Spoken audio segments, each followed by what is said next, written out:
मी आपल्या सर्वांना सांगितलेलं होतं की काल एक चांगला दिवस होता. आपण शुभेच्छासुद्धा दिलेल्या आहेत आणि विशेषतः मी पूर्वीच आमची पॉलिसी डिक्लेअर केलेली आहे की उद्धव साहेबांच्या विरुद्ध काही आम्ही बोलणार नाही, कारण ते आमचे नेते आहेत आणि आम्हाला सगळ्यांना प्रिय आहेत, आम्हाला आदर आहे. परंतु जे मुद्दे त्या ठिकाणी उपस्थित केले जातील त्या मुद्द्यांचं मात्र मी अवश्य उत्तर देईन. याच्यामध्ये दोन गोष्टी आहेत की ही प्रेस कॉन्फरन्स सुरू करण्यापूर्वी एका गोष्टीचा मी खुलासा करू इच्छितो की आज मुंबईच्या महापौरांनी एक ट्विट केलेलं आहे. ते ट्विट काल असं त्यांनी केलं की केसरकरनी आपल्या नातवासाठी काय केलं ते विसरू नये. त्याच्यामुळे लोकांच्या मनामध्ये कन्फ्युजन निर्माण होण्याची शक्यता आहे. आणि कारण मी ऑफिशियल मुख्य प्रवक्ता आहे शिवसेनेचा, आणि त्याच्यामुळे माझ्यासाठी काहीतरी विशेष केलं आहे की काय असं सुद्धा लोकांच्या मनामध्ये येण्याची शक्यता आहे. म्हणून मी खुलासा देतो की मी मुख्यमंत्री महोदयांना विनंती केलेली होती की एका इंटरनॅशनल स्कूलमध्ये माझ्या नातवाला ॲडमिशन मिळावी, परंतु ती ॲडमिशन काही ते करून देऊ शकले नाहीत. त्यांनी मला सांगितलं की त्याच्याऐवजी एका मुंबईतल्या स्कूलमध्ये मी तुला ॲडमिशन घेऊन देतो, आणि त्यांनी ती दिली. म्हणून मी त्यांचे आभारसुद्धा मानले. माझा नातू एक वर्षभर तिथं राहील आणि परत पुढच्या वर्षी आम्ही इंटरनॅशनल स्कूलमध्ये ॲप्लिकेशन करू आणि तो रितसर आपल्या इंटरनॅशनल स्कूलमध्ये जाईल. आणि त्याच्यासाठी मी पुन्हा यांना रिक्वेस्ट नाही करणार, कारण मी बघितलेलं आहे की ज्याला पर्सनल कामी आम्ही हजारो लोकांची करत असतो त्याला हे आम्ही सार्वजनिक जीवनामध्ये सांगत नाही, कारण या छोट्या छोट्या गोष्टी असतात. एखाद्या स्कूलमध्ये ॲडमिशन, एखाद्या कॉलेजमध्ये ॲडमिशन, या रोज आम्ही गोष्टी करत असतो. पण एवढ्या छोट्या गोष्टी जर तुम्ही मीडियासमोर आणणार असाल आणि आरोप करणार असाल तर मला एक या ठिकाणी जाहीर आवाहन करायचं आहे की मग जरा एक मिनिट जरा आवाज करू नका म्हणून सांगा प्लीज. यांचं हे चालू आहे. तर मला जाहीर आवाहन करायचं आहे की जसं तुम्ही माझ्या ॲडमिशनसाठी, भले तुम्ही मला इंटरनॅशनल स्कूलमध्ये ॲडमिशन मिळवून देऊ शकला नाही, लोकल स्कूलमध्ये मिळून दिला, ते तुम्ही केलं, मी त्याच्याबद्दल तुमचा आभारी आहे. पण मी सुद्धा तुमच्यासाठी काहीतरी केलेलं आहे आणि ती गोष्ट ह्याच्यापेक्षा 100 पटीने जास्त महत्त्वाची गोष्ट आहे. मी आतापर्यंत तुमच्या आदरापोटी ही गोष्ट महाराष्ट्राच्या जनतेच्या समोर आणलेली नाही आहे, पण येत्या 2 दिवसामध्ये मी महाराष्ट्राच्या जनतेच्या समोर अवश्य आणेन. कारण आदित्य साहेबांनी डिक्लेअर केलं आहे की माझ्या मतदारसंघामध्ये जाणार, त्यांनी अवश्य जावं माझ्या मतदारसंघामध्ये. परंतु मी जे केलेलं आहे ते बघितल्यानंतर मी निश्चितपणे बोलेन आणि त्याच्यानंतर महाराष्ट्राच्या जनतेला कळेल की जे सांगितलं जातं की आदित्यांवर आरोप झाले, मातोश्रीवर आरोप झाले, पण कोणी काय केलं नाही, हे जे बोललं जातं त्याचं उत्तर तुम्हाला मिळेल. सेना आणि भाजपमधल्या संबंधांच्या बद्दलचं उत्तर तुम्हाला त्याच्यामध्ये मिळेल. कारण आम्ही अनेक गोष्टी आदरापोटी बोलत नसतो, परंतु तुम्ही जर असं बोलणार असाल तर आम्हालासुद्धा ते बोलता येतं. आणि म्हणून कोणीतरी मोठी व्यक्ती आहे, मोठ्या व्यक्तीशी संबंधित आहे, आणि कोण सामान्य, आमच्यासारखी लोक सामान्य असतात, पण लोकशाहीमध्ये आम्हाला तेवढाच अधिकार दिलेला आहे आणि तो अधिकार आम्हाला जनतेने दिलेला आहे, आमच्या कॉन्स्टिट्यूशनने दिलेला आहे, आणि त्याच्यामुळे आम्हीसुद्धा बोलू शकतो. आणि तसं बोलण्याची पाळी आम्ही नाही आणली, तुम्ही आणलीत, आणि म्हणून ते बोलायला लागेल, ही वस्तुस्थिती आहे. दुसरी गोष्ट अशी आहे की आम्ही ऑब्जेक्शन घेत होतो की गद्दार का म्हणता म्हणून, कारण आम्ही तर शिवसेना सोडलेली नाही आहे. तर त्यांनी गद्दारच्या ऐवजी विश्वासघातकी शब्द वापरला. तुम्हाला जर वापरायचं असेल तर खाली अगोदर एक आदेश काढा आणि तुमच्या खालच्या लोकांना सांगा, जे घोषणा देत असतील त्यांना सांगा, आणि नंतर तुम्ही हे करा. एकट्याने पेपरमध्ये एवढंसं एक ओळ देऊन काही होत नाही. आणि विश्वासघातकी कोणाला म्हणतात? ज्याच्यावर विश्वास टाकला असेल आणि त्यांनी त्या विश्वासाचा भंग केला असेल तर त्याला विश्वासघातकी म्हणतात. भारताच्या आणि जगाच्या इतिहासामध्ये पहिल्यांदा घडलेलं आहे की एक महत्त्वाचं ऑपरेशन असतं आणि त्यावेळेला राज्याचे प्रमुख हे आपला चार्ज दुसऱ्याकडे देत नाहीत. हे इतिहासामध्ये पहिल्यांदा घडलेलं आहे. जगातली सगळ्यात मोठी महासत्ता अमेरिका आहे. तिथल्या अध्यक्षांना जर गुंगी द्यायची असेल तर त्या 1 तास 40 मिनिटासाठी त्याने उपाध्यक्षांकडे चार्ज दिलेला होता. ही वस्तुस्थिती आहे. अनेक वेळेला आमचे ज्याला मुख्यमंत्री परदेशामध्ये गेले, आजारी पडले, त्याला प्रत्येकाने आपल्या पार्टीमधला जो सिनियर मनुष्य असेल त्याच्याकडे चार्ज दिलेला होता. मग आमचे जर मुख्यमंत्री आजारी होते आणि त्यांनी जर आश्वासन दिलेलं होतं की कधीतरी तुम्हाला मुख्यमंत्री बनवेन, असं जर आश्वासन त्या ठिकाणी त्यांनी एकनाथजी शिंदे साहेबांना दिलेलं असेल तर मग ते त्यांना निदान प्रभारी मुख्यमंत्री तरी बनवू शकले असते 100%. मग ते का बनवले नाही? तेवढासा विश्वास तुमचा त्यांच्यावर नव्हता का? आणि त्यांच्यावर जर विश्वास नव्हता तर तुम्ही देसाई साहेबांना बनवू शकला असता, ते सिनियर मोस्ट होते. हे सगळं लक्षात घेतल्यानंतर तुम्ही जर विश्वास ठेवला तर तुम्हाला विश्वासघातकी म्हणायचा अधिकार आहे, नाहीतर तुम्हाला विश्वासघातकी म्हणायचा अधिकार नाही. कारण ज्या माणसाने आयुष्य तुमच्यासाठी वेचलेलं आहे त्याला विश्वासघातकी का म्हणता? तुम्ही ज्याला त्यांना बोलवलं त्याला त्यांनी तुमचं मुख्यमंत्रीपद नको म्हणून सांगितलेलं होतं. आम्ही 40-50 आमदारांनी तुम्हाला सांगितलेलं होतं राष्ट्रवादी काँग्रेस आणि काँग्रेसबरोबरची आघाडी तोडा, आम्ही 50च्या 50 लोक परत येतो. मग तुम्ही ती आघाडी का तोडली नाही? एकतर्फी अशी हे देऊ नका की आमच्याबद्दल गैरसमज होईल.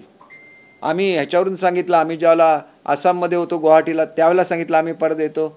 आमची युती होण्याची होती त्याच्या वेळेला मी स्वतः स्टेटमेंट दिलेलं आहे प्रवक्ता म्हणून, की आम्ही एकदा कुठेही कमिटमेंट केली आणि आमची कुठे युती झाली, आघाडी झाली तर त्याच्यानंतर 2 पक्षांचा प्रश्न त्याच्यामध्ये येईल. तोपर्यंत तुम्ही आम्हाला सांगा, आम्ही आजही परत यायला तयार आहोत. आणि म्हणून तुम्ही एकतर आम्हाला कधी आघाडी तोडली नाही, आज तो तुम्ही सांगता की काँग्रेस आणि राष्ट्रवादी चांगली आहे. तर काय BJPच्या संदर्भात सुद्धा मी बोलेन. मी ज्यावेळेला तुम्हाला सांगेन मी काय केलं त्यावेळेला BJPच्या नेत्यांच्या संदर्भात सुद्धा बोलेन. कारण हा प्रश्न हा केवळ आमच्यापुरता मर्यादित नाही आहे. या एकंदर मुलाखतीमध्ये BJPवर सुद्धा अनेक आरोप करण्यात आलेले आहेत आणि BJP बरोबर आमची युती आहे आणि त्याच्यामुळे त्या संदर्भात सुद्धा जी वस्तुस्थिती आहे महाराष्ट्राच्या समोर आलीच पाहिजे. कारण शिवसेनेच्या संदर्भात आत्मीयता होती म्हणून मी इथं आलो. मला काही गरज नव्हती. मला पंतप्रधान महोदयांनी बोलवलेलं होतं, मला चांगला कॅबिनेट मंत्री केलं असतं. माझ्याकडे काम करण्याची जी कॅपॅसिटी आहे ती 2014 सालातच लोकांना दिसली असती. आणि मी ज्यावेळेला मला राज्यमंत्री केलं उद्धव साहेबांनी त्यावेळेला स्वतः बोलवून सांगितलेलं आहे की मी तुम्हाला कॅबिनेट करायला पाहिजे होतं, परंतु बाळासाहेबांबरोबर काम केलेले हे सिनियर मंत्री आहेत. त्यांनी मला देसाई साहेबांचं नाव सांगितलं, रावते साहेबांचं नाव सांगितलं, कदम साहेबांचं नाव सांगितलं. तर आज त्यांना कॅबिनेट करणं माझं कर्तव्य आहे. तरी पण माझी जी चांगली खाती मला मिळाली ती मी तुम्हाला दिलेली आहे. असं ज्या माणसाबद्दल तुम्ही बोलता त्याच्याचबद्दल आणि त्यांच्या सहकाऱ्यांच्याबद्दल तुम्ही असं सुद्धा बोलता की मातोश्रीवर आरोप झाले आणि ह्यांनी काही केलंच नाही. असं बिलकुल नाही, हे असत्य आहे.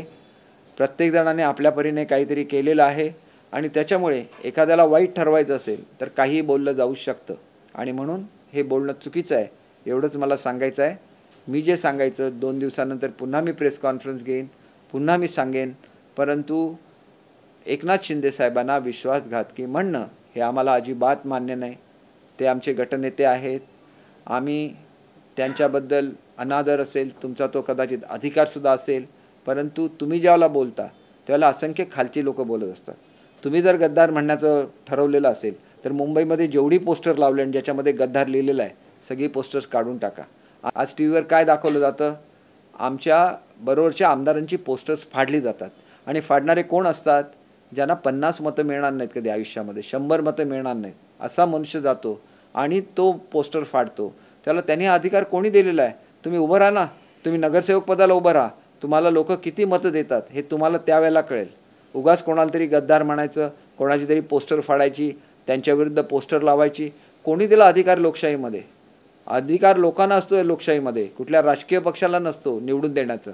तुमच्या पक्षाची इलेक्शन असेल त्याला तुम्ही हे बोला, परंतु जो इलेक्टेड रिप्रेझेंटेटिव्ह आहेत त्याला स्वतःचे अधिकार आहेत.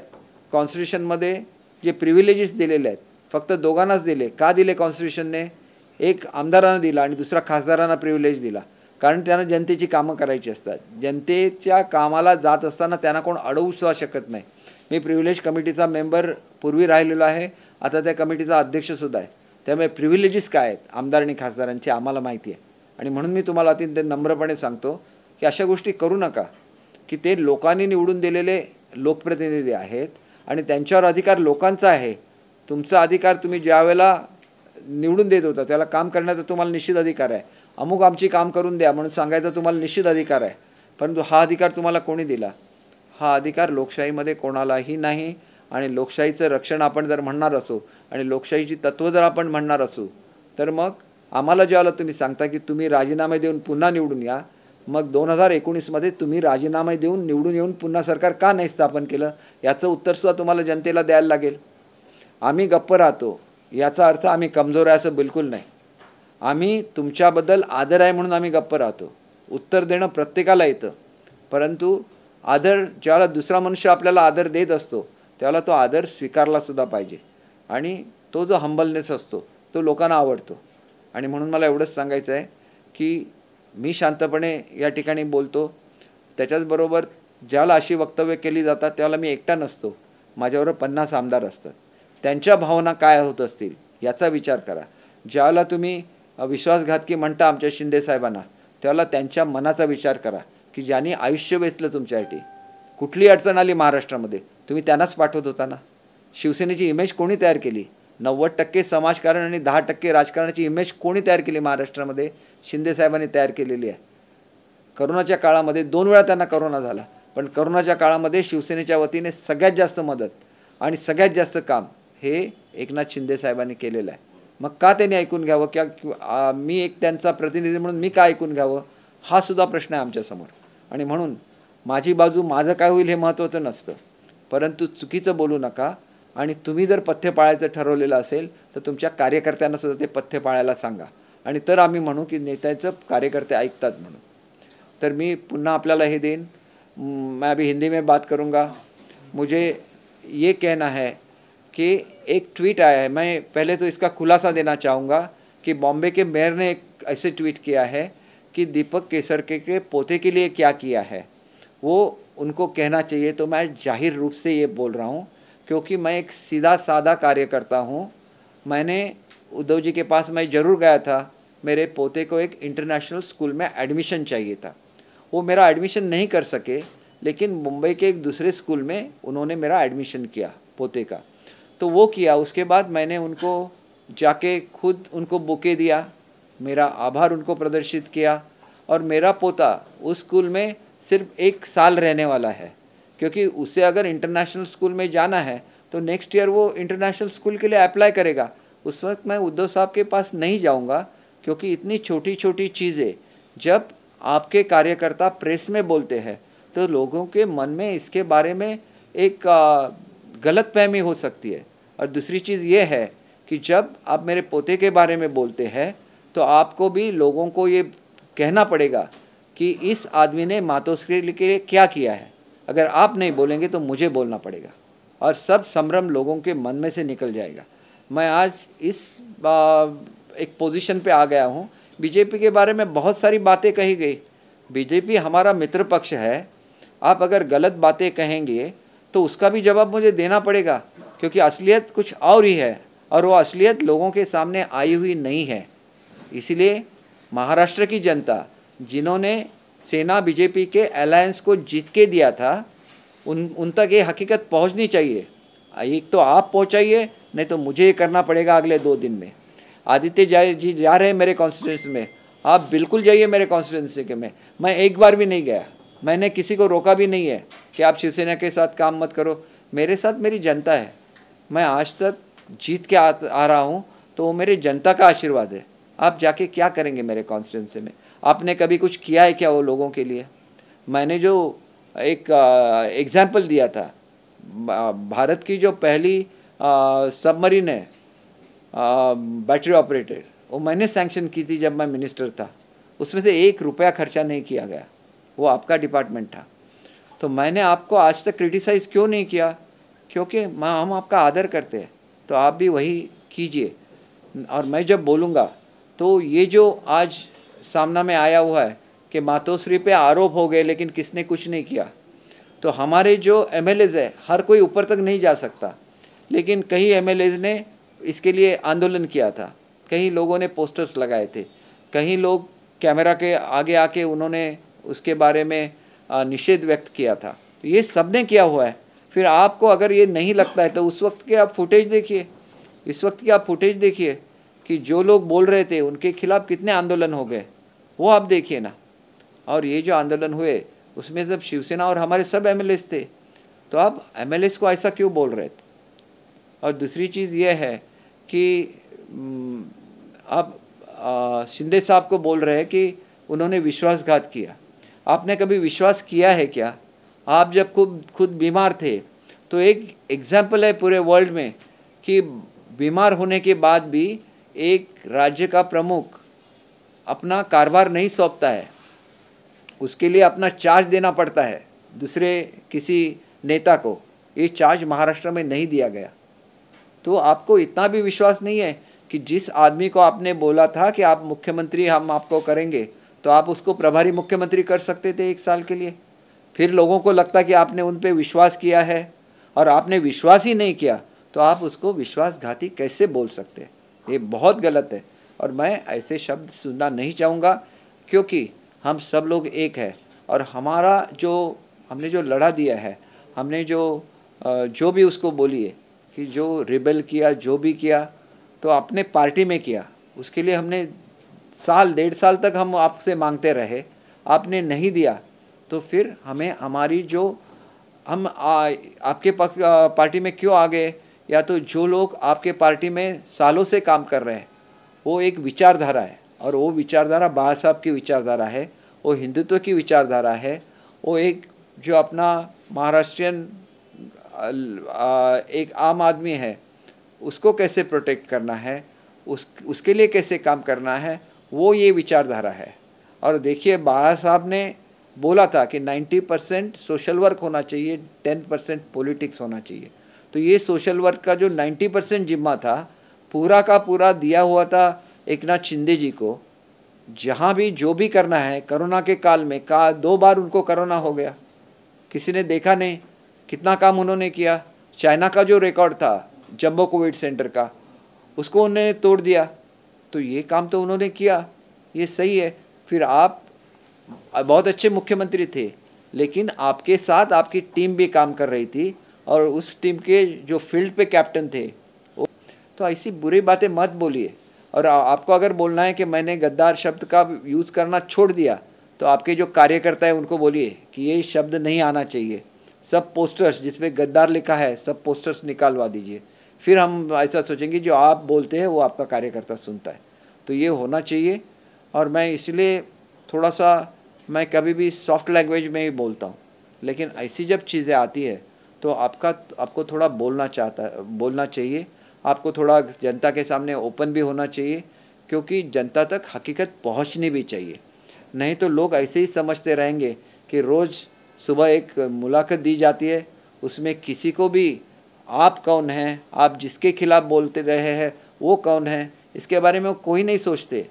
वो पीएम साहब के ऊपर भी बोलेंगे, दूसरे किसी पे भी बोलेंगे और फिर आप सोचेंगे कि उनके लिए आपके मन में प्रेम होना चाहिए। वो एक ऐसी पोजीशन है जैसे सीएम की पोजीशन, वो राज्य के प्रतिनिधि है, वैसे ही वो देश के प्रतिनिधि है। उनकी तरफ आदर भावना से बोलना चाहिए और स्पेशली वो लोगों ने जिन्होंने उनके साथ काम किया है। तो ये सब चीज़ें जो है आगे मैं चल के जो प्रेस लूँगा उसमें सब चीज़ें मैं बोल दूँगा, क्योंकि हम भी एक विचारधारा पे चलते हैं और राज्य विचारधारा पे चलता है, पॉलिटिकल पार्टीज विचारधारा पे चलती है। और फिर ये विचारधारा जो है और इसके बारे में जो हकीकत है लोगों के भी सामने आने चाहिए और आने दीजिए। आपने जो पर्सनल मुद्दा उठाया है इसलिए मुझे भी बोलना पड़ेगा कि पर्सनली मैंने जो भी आपके लिए किया है वो जनता के सामने लाना पड़ेगा और मैं जरूर ये 2 दिनों में वो लाऊंगा। अभी मराठी विश्वास टाकलेला नाहीये, मात्र त्यांनी आपल्या मंत्रिमंडळात घेतलं होतं, महत्त्वाचं मंत्रिपदही दिलं होतं। यासोबतच आता तुम्ही म्हणालात की विश्वास नाही टाकला, पण आता सांगताना असं सांगितलं की अनेक महत्त्वाच्या कामांना त्यांना पाठवण्यात आलं, ज्यावेळेला कामं होती, ज्यावेळेला कामं, हे बघा मी सांगितलेलं आहे की ज्या वेळेला महत्त्वाची कामं आणि मदत करायची होती त्यावेळेला एकनाथ शिंदे पाहिजे होते, आणि मग ज्यावेळेला चार्ज द्यायचा होता त्यावेळेला एकनाथ शिंदे का नको? कोविड आला तर कोविड सेंटर उभारायला एकनाथ शिंदे पाहिजेत, आणि मग ज्यावेळेला चार्ज द्यायचा असेल त्यावेळेला एकनाथ शिंदे का नको? ज्यावेळेला उपमुख्यमंत्री द्यायला बीजेपी आम्हाला तयार झालं 2019च्या पूर्वी, मग त्यावेळेला उपमंत्रीपद का स्वीकारलं नाही? त्याला उपमुख्यमंत्रीपद देता आलं असतं, शिंदे साहेबांना देता आलं असतं की नाही? आणि तुम्हाला हे सगळं माहिती आहे की उपमुख्यमंत्रीपद बीजेपीने देऊ केलेलं होतं शिवसेनेला, आणि जी शिवसेनेची फार मोठी हे होती। मग ते कोणाला द्यावं ह्याच्यावर निर्णय घ्यायला लागतो, म्हणून ते पद दिलंच गेलं नाही। ही सुद्धा वस्तुस्थिती आहे। म्हणून आम्ही सगळं बोलावं का? प्रेससमोर बोललो नसतो आणि मी सुद्धा बोललो नसतो। एवढ्या छोट्या छोट्या गोष्टी ज्याला तुम्ही मोठं केल्यासारखं दाखवता त्याला आम्ही सुद्धा तुमच्यासाठी केलेल्या आहेत ना गोष्टी, आम्ही सुद्धा त्या बोलणार प्रेससमोर, लोकांना कळलं पाहिजे। आज संजय राऊत यांनी लोकसभा अध्यक्षांकडे पत्र लिहून जे शिंदे गटात आलेले 12 खासदार आहेत त्यांच्या निलंबनाची मागणी केली। हे बघा, एक असं असतं की निलंबन हे फ्लोर ऑफ द हाऊसवरच्या ॲक्टसाठी होऊ शकतं। त्यांनी 10वं शेड्यूल व्यवस्थित वाचून बघावं आणि त्याच्यामध्ये स्वतःचा गटनेता हा स्वतःला निवडण्याचा अधिकार असतो त्या गटाला, आणि त्याच्यामुळे त्यांनी जर मेजॉरिटीने गटनेता निवडला तर त्याच्यामध्ये कुठे हे झालेलं आहे, डिफेक्शन कुठे झालं? ते काय दुसऱ्या पक्षात गेलेले आहेत? त्यांना आपला गटनेता हा मेजॉरिटीनेच निवडायचा असतो. ज्यावेळेला आम्ही आमचं पत्र देतो, आमचा गट स्थापन आपोआप होत नाही, त्याच्यासाठी तुम्हाला डॉक्युमेंट्स द्यायला लागतात, तुम्ही निवडून आलेल्याचं सर्टिफिकेट द्यायला लागतं, तुमच्या पक्षाचं पत्र द्यायला लागतं, आणि त्याच्याचबरोबर एवढ्या आमदारांचा त्याला पाठिंबा आहे गटनेता व्हायला हे द्यायला लागतं. कारण शेवटी ही लोकशाहीची प्रक्रिया आहे, आणि लोकशाहीच्या प्रक्रियेमध्ये मेजॉरिटीशिवाय काही होत नाही. जर सगळेच अधिकार पक्षाच्या प्रमुखाला असतील तर त्याला डिक्टेटरशिप म्हणतात, आणि डिक्टेटरशिप भारतामध्ये नाही आहे, ते संविधानाच्या विरोधामध्ये आहे. आणि त्याच्यामुळे तुमच्या कॉन्स्टिट्यूशनमध्ये काय लिहिलं याच्यापेक्षा भारताच्या कॉन्स्टिट्यूशनमध्ये लोकशाही भारतामध्ये राहिली पाहिजेत, आणि लोकशाहीच्या माध्यमातून निर्णय झाले पाहिजे, आणि लोकशाहीने निवडून दिलेलं सरकार सत्तेवर आलं पाहिजे, हे त्याचं बेसिक प्रिन्सिपल आहे. मग ते जर बेसिक प्रिन्सिपल असेल आणि 10व्या शेड्यूलमध्ये लिहिलेलं आहे on the floor of house, तुम्ही जर अपक्ष आदेश मोडला, त्याच्या विरोधात मतदान केलं, किंवा तुम्ही म्हणजे गैरहजर राहिला तर त्याच्यामध्ये डिस्क्वालिफिकेशन लिहिलं आहे. रेग्युलर कोर्समध्ये डिस्क्वालिफिकेशन कुठे म्हटलं आहे? आणि त्याच्यामुळे जे उपाध्यक्षांनी करण्याचा प्रयत्न केला त्याला ताबडतोब सुप्रीम कोर्टामध्ये स्टे मिळाला, 2 दिवसाची नोटीस आता, आणि त्यांच्यावर अविश्वासाचा ठराव असताना त्यांनी हे अधिकार वापरणं हे सगळं अलाउड नाही आहे. हे सुप्रीम कोर्टाचे निर्णय आहेत त्या संदर्भातले, आणि त्याच्यामुळे मला असं वाटतं की तिथं आम्हाला जसा न्याय मिळाला तसा पुढे सुद्धा न्याय मिळेल. ज्या लोकांकडे मेजॉरिटी नसते ते रडीचा खेळ खेळत असतात. आम्हाला नाही रडीचा खेळ खेळायचा आहे. आम्ही आमच्या विरुद्ध काय लिहिलेलं असेल तर आम्ही आमची बाजू कोर्टासमोर मांडू. रोज तुम्ही लोकांच्या मनामध्ये संभ्रम का निर्माण करता? आणि आपण बघितलेलं आहे की हायेस्ट ऑथॉरिटी जी आहे त्यांनी सुद्धा म्हटलेलं आहे की मीडिया ट्रायल्स ताबडतोब बंद करा, की ह्या केसमध्ये काय होणार हे सांगायचा अधिकार, मग त्याला अर्थ काय राहणार? प्रत्यक्ष कोर्टाच्या कामकाजाला अर्थ काय राहणार? आणि म्हणून त्याच्यामुळे जे लोकांच्या मनामध्ये कन्फ्युजन क्रिएट केलं जातं तोच त्यांचा उद्देश आहे. आणि त्याच्यामुळेच मला असं वाटतं की आम्ही आमच्या ध्येयाशी बांधील आहोत. आम्हाला महाराष्ट्रासाठी काम करायचं आहे आणि महाराष्ट्राला एक प्रगतिशील राज्य बनवायचं आहे. त्याच्यासाठी सेना आणि BJPची ही युती कार्यरत राहणार आहेत. त्यांना किती केसेस करायच्या आहेत त्यांनी करून दे, कुठल्या प्लॅटफॉर्मवर करायच्या आहेत करून दे. आम्ही आमचं उत्तर जे कायद्याने द्यायचं ते आम्ही आमचं उत्तर त्यांना देणार.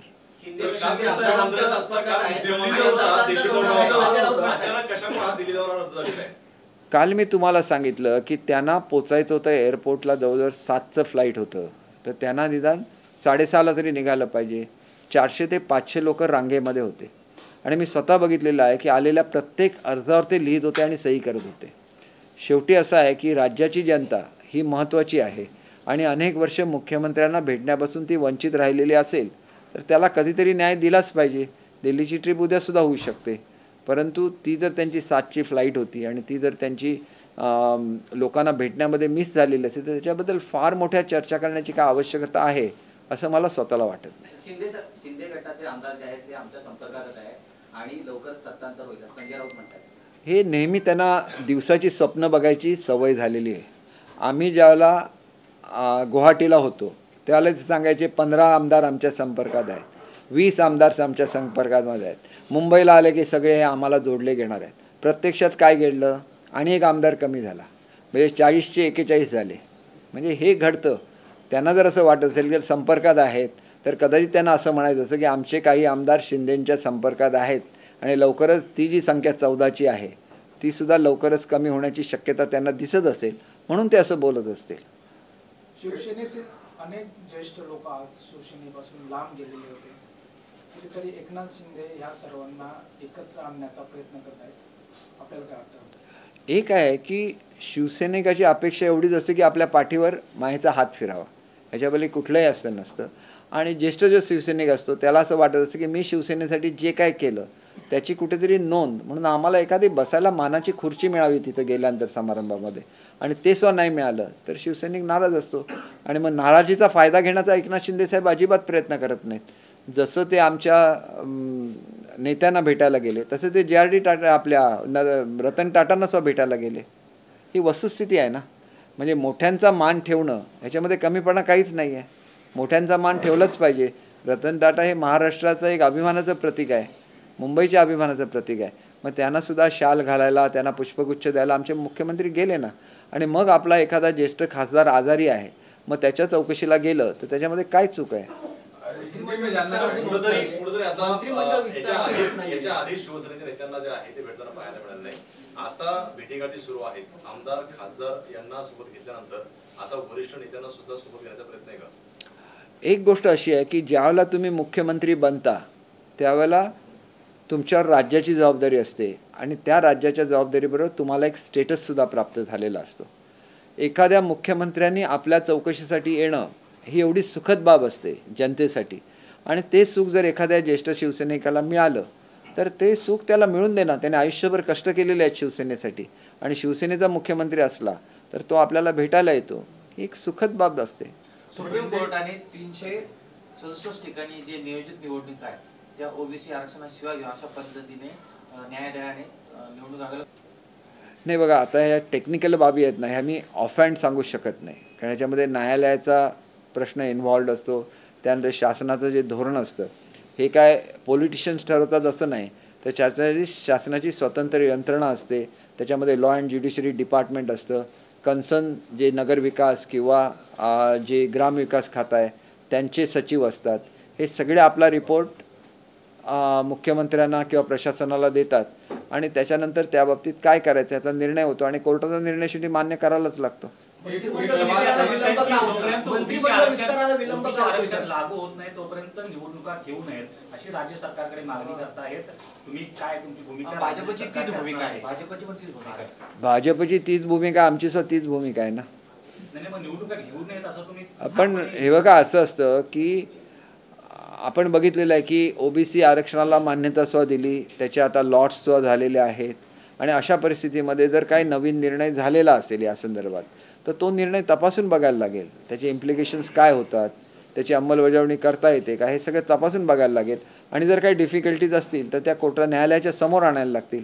शेवटी न्यायालय हे अंतिम असतं. घटनेचं इंटरप्रिटेशन न्यायालयाने करायचं असतं, निर्णय द्यायचे असतात आणि शासनाने त्याची अंमलबजावणी करायची असते डिस्प्यूटच्या वेळेला.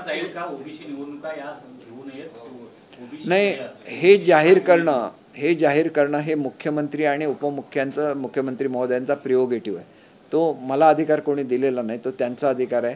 तो ते अधिकार वापरतील आणि योग्य तो निर्णय आपल्यासमोर ते देतील. मुख्यमंत्री आज तमाम सारे शिवसेना के वरिष्ठ नेताओं से मिल रहे हैं जो फाउंडर मेंबर्स रहे हैं, उसके पीछे क्या वजह है? क्योंकि जिस तरीके के संविधान में शिवसेना के प्रावधान है कि फाउंडर मेंबर का आपके साथ होना जरूरी है, अगर पार्टी को साथ में लेना है तो क्या उस हिसाब से मिल रहे हैं या फिर 2.5 सालों में पूर्व मुख्यमंत्री ने उनकी सुध नहीं ली इसलिए मुख्यमंत्री मिल रहे हैं?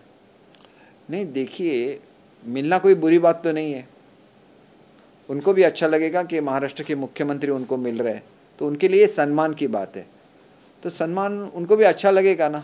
ये जो शिवसेना के नेता है, कितने सालों से वो बाला साहब के लिए, शिवसेना के लिए काम कर रहे हैं, तो उनका भी सम्मान होना चाहिए और वो सम्मान हो रहा है. एक अच्छी बात है. संजय राउत ने मुलाकात की लोकसभा के स्पीकर के साथ, कहा है कि 12 सांसद जो है उन्हें डिस्क्वालीफाई किया जाए. देखिए, जो 10th शेड्यूल है उस पर जो डिस्क्वालिफिकेशन है, वो जो आप फ्लोर ऑफ द हाउस पे जो एक्ट करते हैं उसके बारे में वो डिस्क्वालिफिकेशन है. तो वो चाहे जितने भी एप्लीकेशन दे उसमें जो भी हमारा रिप्लाई देना होगा हम लोग फाइल करेंगे. और हम लोग इतना ही जानते हैं कि उन्होंने सिर्फ अपना नेता चुना है और वो नेता चुनने की डेमोक्रेसी में उनको फ्रीडम है. आदित्य ठाकरे जिस तरीके से ये क्या एकनाथ शिंदे जी को सीएम नहीं बनाया था उद्धव ठाकरे ने जब वो बीमार थे, तो इस वजह से जो है ये फूट पड़ी और नहीं, बिल्कुल नहीं. मैंने वो विश्वासघाती जो बोला है ना शब्द है, उसके बारे में ये जवाब दिया है. आप लोग विश्वास रखेंगे और वो विश्वास को कोई तोड़ेगा. आपने तो विश्वास रखा ही नहीं ना, तो आप विश्वासघात की कैसे बोल सकते हैं? हम तो शिवसेना से बाहर भी नहीं हैं, हम शिवसेना के साथ ही है. खाली हमारा ये कहना था कांग्रेस और राष्ट्रवादी के साथ मत जाइए. हमने वो हमारी जीत थी, हमने पूरी करके दिखाई.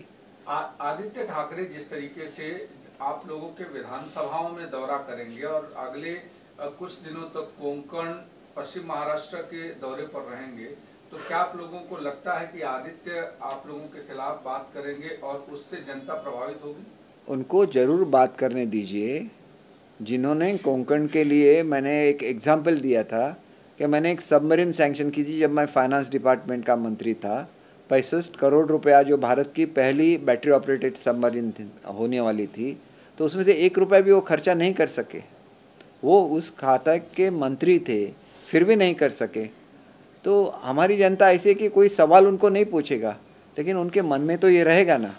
और उनको चाहे कहीं से भी पकड़ के लोगों को खड़ा कर दे और वो भीड़ दिखा दे, तो ऐसे होता है लोकशाही में, वो दिखाया जाता है।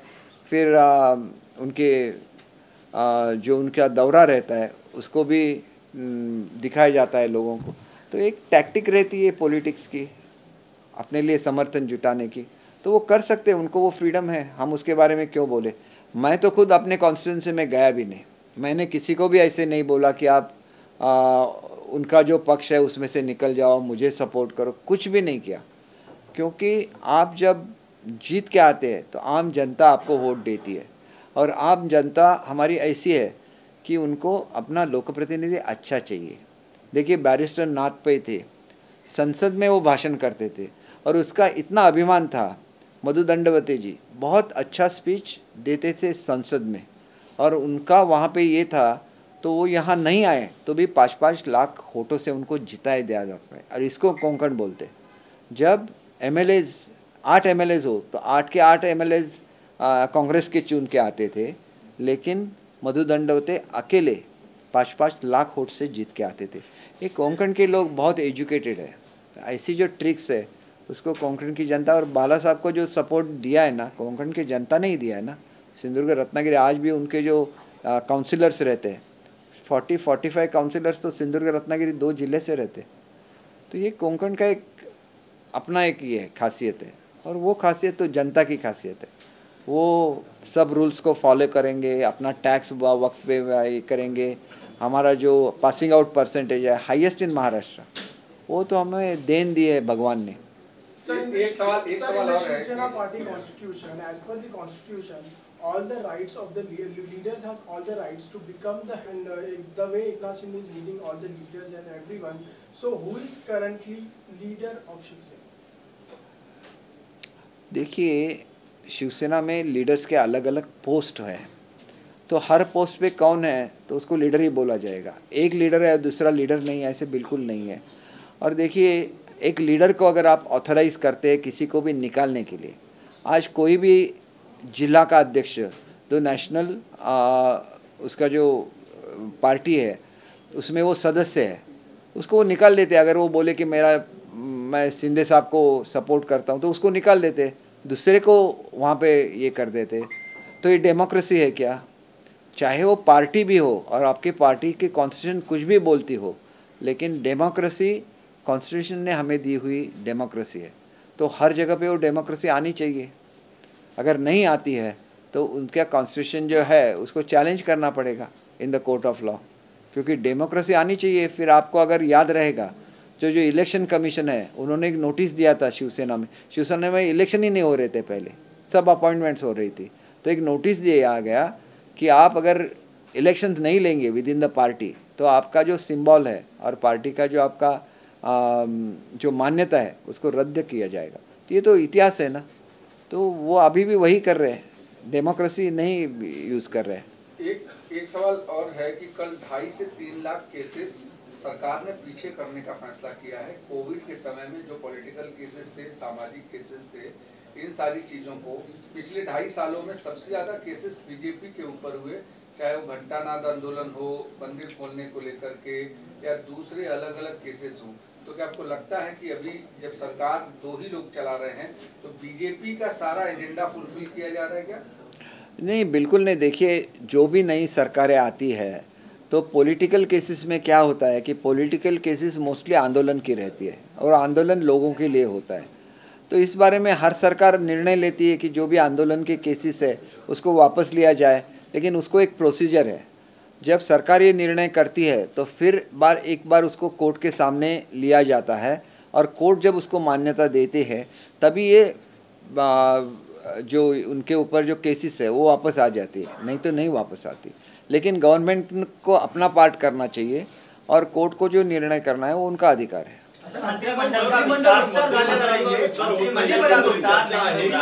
सुप्रीम कोर्टामुळे होत नाही, काहींचं म्हणणं आहे की अंतर्गत समीकरण जुळत नाही, काय नेमकं कारण आहे?